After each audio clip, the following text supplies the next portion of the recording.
回は私がタイのパタヤでバイク免許を取った手順について解説していきます。まず必要書類について、健康診断書は物価をクリニックで200バーツで取得しました。居住証明書はイミグレで300バーツ。別で教習所で使う顔写真を持っていきました。実技試験に一発合格する自信はないので、教習所ボスパタヤに通うことにしました。教習所といっても運転方法は教えてもらえません。運転は自分で練習してから行くことになります。ボスパタヤには LINE で連絡を取りました。 LINE で教習日を確認して QR コードで支払いをすれば予約完了です。 QR コード支払いができない場合は現地に行って支払いをすることになると思います。予約に関して連絡を取って1週間後の予約が取れたので、日にちに余裕がないと厳しいかもしれません。教習は全部で2日間で、1日目が教習と実技試験、2日目が教習と学科試験です。集合時間が早くて6時40分ですが、皆さんちゃんと時間を守ってきていました。正確な時間は覚えてないんですけど、だいたいこんなスケジュールです。適正試験の内容は色彩テストとアクセルとブレーキをタイミングよく踏めるか、それと2本の棒を使った距離感覚の試験でした。適正試験が終わったら実技試験会場まで移動します。講習前後は自習タイムです。結構出入り自由でご飯買いに行く人もいました。で、実技講習なんですけど、講習やってんのか練習なのか分かんない感じで、テストも同時に終了してるって感じです。ちなみに全部タイ語で、英語での説明とかはないです。実技試験のメインは一本橋とスラローム走行なんですけど、今画面に映ってると思うんですけど、こんな感じでほぼ車間距離ない感じで進んでいきます。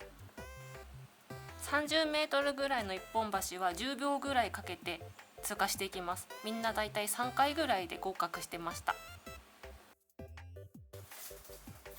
今画面の奥でスラロームと一本橋やってますね。試験が終わったらなんとなく解散していきました。2日目のスケジュールはこんな感じで、結構みっちり講習やります。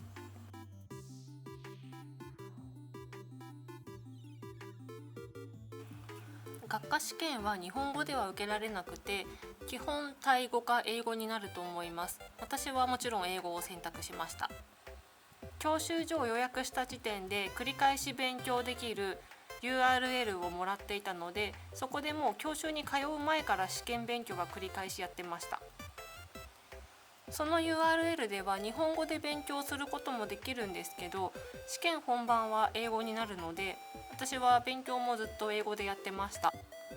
英文を完璧に理解する必要はないと思いますけど、英語が苦手な方はちょっと苦戦すると思います。どんな問題が出るかっていうのをちょっと試験問題の例文出してみますね。この標識が出てきたらドライバーは何をしたらいいんでしょうかっていう質問ですね。で、答えが青文字なんですけど、管理の限界を超えています、制御不能ですみたいな。この標識が出てきたら皆さんはもう制御不能です。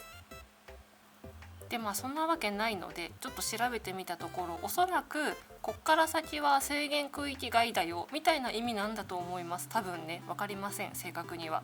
とにかくこんな感じの問題が続いていくので、もう暗記するしかない感じですね。あとこんな問題もありました。これはもう Google レンズで日本語訳しちゃってるんですけど、問題文が夜間の運転に対して正しいのは次のうちどれですかで、正解が通常より遅く運転するか目に見えるよりも早く運転してくださいっていう、もう振り切った回答です。もうね、私は勉強しててワクワクが止まりませんでした。もちろんこんな面白い問題ばっかりではないです。いろんな問題がありまして、ちょっといくつか例として挙げておくので、興味のある方は画面で見てください。その他難しかった点としては、問題文が正解を選べっていう問題文なんだけど、間違いを選ばないといけなかったりとか、ちょっとトリッキーな問題があります。そんなこんなでなんとか合格しまして、当日に書類をもらうことができました。で、合格したら教習所で書類を発行されるので、それを持って後日陸運局に行きます。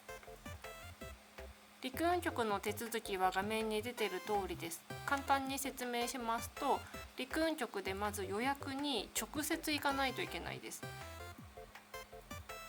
私は2025年の6月に行ったんですけど、予約は3営業日後でした。ちょっとここでもまた日にちがかかってしまいます。それで予約日当日に行って、もろもろ手続きをしまして105バーツ支払って免許証をもらうっていう感じですね。ちなみに陸運局は英語が通じると言われている方の陸運局に行きました。マップは概要欄に貼っておきます。免許を取得するまでにかかった日にちの総トータルが16日間かかりました。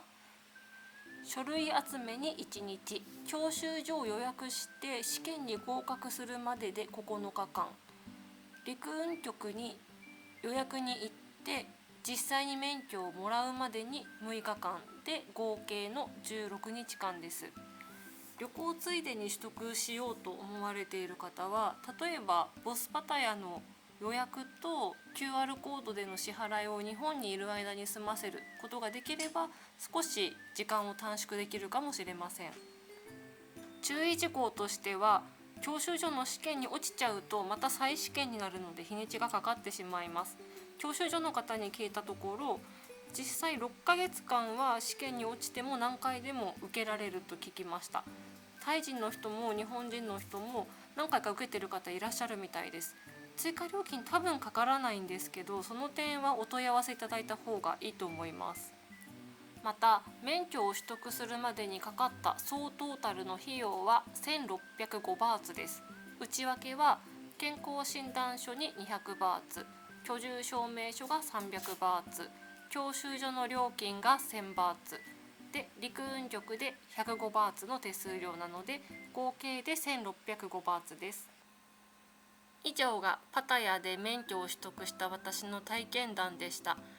大変なこともあったけど、教習所の人も生徒さんも優しくてすごい楽しかったんだよね。たけさん、すごい送り迎えとかお世話になりましたけど、見ててどうだった？結構ね、送り迎えはね大変でしたね。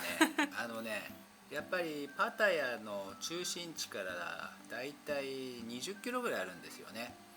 その20キロが天気がいい時だったらいいんですけどね、1日雨降ってたんでね、ちょっとそれをバイクでちょっと送り迎えをするのが天候次第ってとこになるかもしれないですね。たまたまその雨降ってた時はちょうど止んだところだったからなんとかなったんですけど、それでも30分ぐらいはかかるんでね、パタヤの中心地から。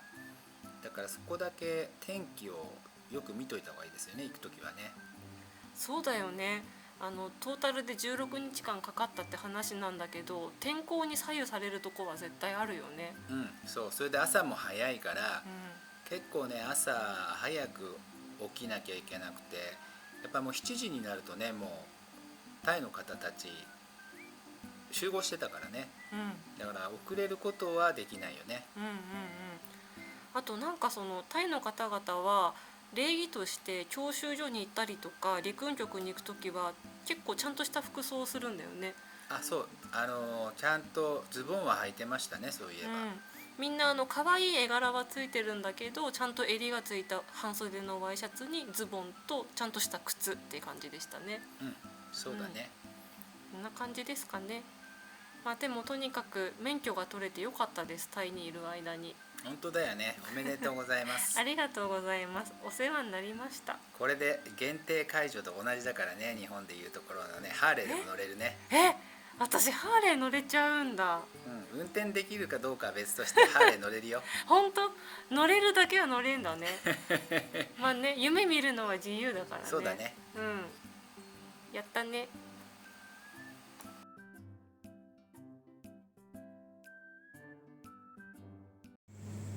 6月に免許取ってからもう1ヶ月半ぐらい経ってるんだけど、まだね、公道で走ってないんだよね。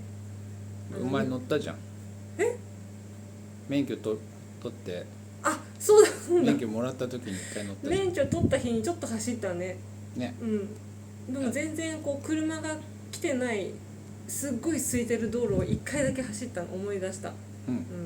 ビビりながら2人乗りしたんでしょそう、お前免許取ったんだから公道走れるんだから俺乗せて走れって急にスパルタで言われて免許取った一発目が2人乗りですよ。信じられないですよね。でもちょっとだけ行動走ったでしょちょっと走ったね。ね。そうそう、やっぱ原付で日本で乗ってたことはあるけど公道を大きいバイクで走ったことないし、しかも2人乗りなんてもう生まれて初めて運転しましたよ。もうちょっとコンドミニアムの敷地内で運転練習して、で自信がついたら公道デビューしようと思います。安全運転しますから。乗れるの？乗れるよ。頑張ってね。頑張りますよ。そんな感じです。これまでご視聴ありがとうございました。